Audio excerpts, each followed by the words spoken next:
গত 15 বছরে ক্রমশ অবনতি হয়েছে, বেকারের সংখ্যা বেড়েছে, আমাকে হারানোর জন্য দাঙ্গা হয়েছে। বেলেঘাটায় কংগ্রেস প্রার্থী প্রচারে গিয়ে আক্রমণে অধীর চৌধুরী। बंगाल धीरे धीरे पिछले 15 साल में हिंदुस्तान के 50 एक सूबे बनते गए हैं। बंगाल और कलकत्ता सीधा आप देखोगे, गरीबी, भुखमरी और बंगाल के बेरोजगारी आज बेतहाशा इजाफा हो रहे हैं।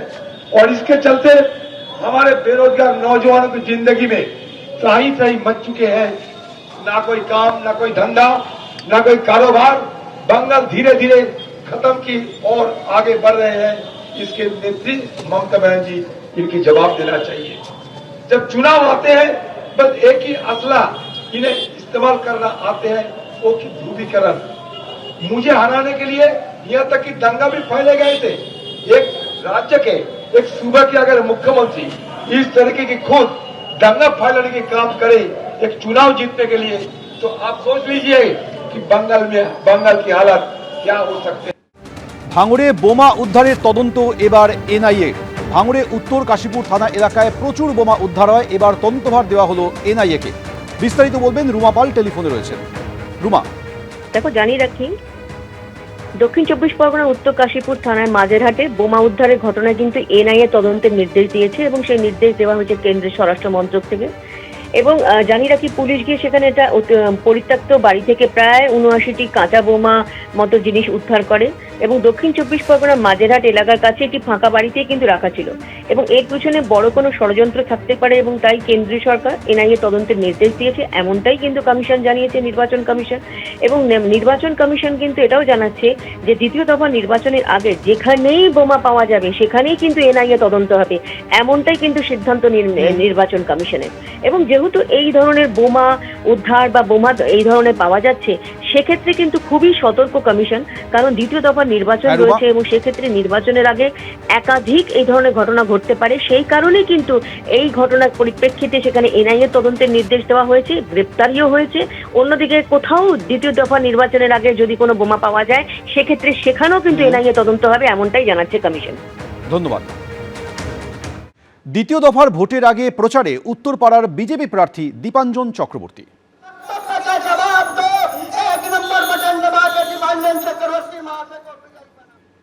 দীপাঞ্জনদা, জানতে চাইব যে মূলত কি বক্তব্য উত্তরপাড়া বিধানসভা কেন্দ্রের পরিপ্রেক্ষিতে? আজকে প্রধানমন্ত্রীর সভাতেও আপনি গিয়েছিলেন, আপনার সঙ্গে বিজেপির নেতারা রয়েছেন, আছেলাল যাদব তিনি যোগ দিয়েছেন বিজেপিতে, আপনার সঙ্গে রয়েছেন। কি বলবেন, কি প্রতিশ্রুতি মানুষের? প্রধানমন্ত্রীজির কতগুলো কথা খুব সুস্পষ্ট ছিল। এক নম্বর কথা খুব পরিষ্কারভাবে বলেছেন, উনি শুধু উত্তরপাড়া নয়, হুগলি জেলার মানুষের কাছে আবেদন করেছেন, দাবি করেছেন যে প্রথম পর্যায়ের যে 93% পোলিং হয়েছিল, হুগলির মানুষ যেন সেটাকে ছাপিয়ে যায়, সেই রেকর্ড যেন ভাঙে। আমরা প্রতিশ্রুতি দিয়েছি সেটা হবে, যেখানে কারণ ওটা পুরো হুগলির জন্য ছিল। হ্যাঁ, উত্তরপাড়ার জন্য যেটা বারবার উনি বলেছেন, যেটা আমার শুরু থেকেই ডিমান্ড ছিল যখন আমি এখানের জন্য মনোনীত হয়েছি প্রার্থী হিসাবে, হিন্দ মোটরের কারখানার আমার পুনর্জীবন চাই।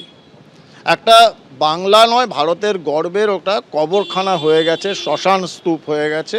সিপিএম শুরু করেছিল বন্ধ করা, আর তৃণমূল ওই কারখানার শেড টেডগুলো বিক্রি করে দিয়েছে এবং ওখানে ওদের দর্শনের কারখানা চালু করে দিয়েছে। এটা বন্ধ করতে হবে অ্যাট দ্য আর্লিয়েস্ট। সেটা উনি প্রমাণ করে, মোদিজি তো বলেছেন, ওনার ঘোষণাপত্রে রয়েছে।